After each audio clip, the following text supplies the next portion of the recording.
Vă mulțumesc frumos. Colegii, dacă au întrebări pentru candidat, vă rog, domnule deputat. Mulțumesc, domnule președinte.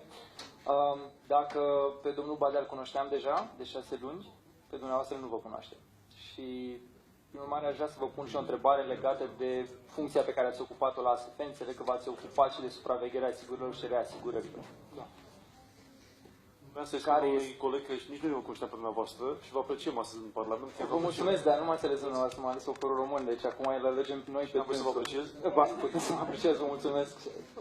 Și vă asigur de un lucru, votul nostru depinde de răspunsurile pe care le dați, adică să nu credeți că vă punem niște întrebări în mod inutil.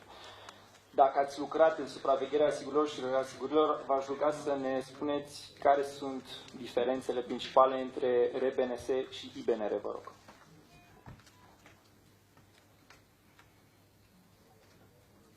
Nu cunosc.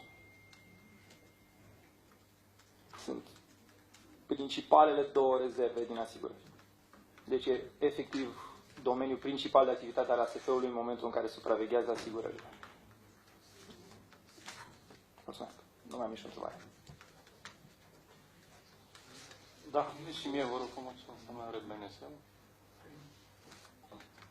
Reported but not settled și IBNR incurred but not reported. Sunt cele două rezerve pe care orice companie de asigurări trebuie să le țină și ASF-ul trebuie să fie atent ca ele să fie corect constituite, ca să nu se mai repete cazuri tipul Astra sau alte companii de asigurări, Carpatica, ASIG și acestea care au mai fost adevărate scheme piramidale în piață.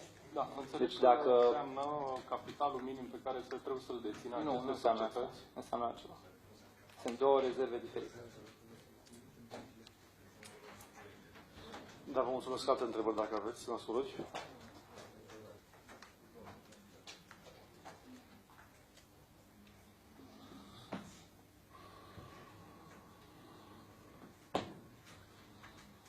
Da, spuneți și mie, frumos, între ASF și Ministerul de Finanțe, care sunt raportul?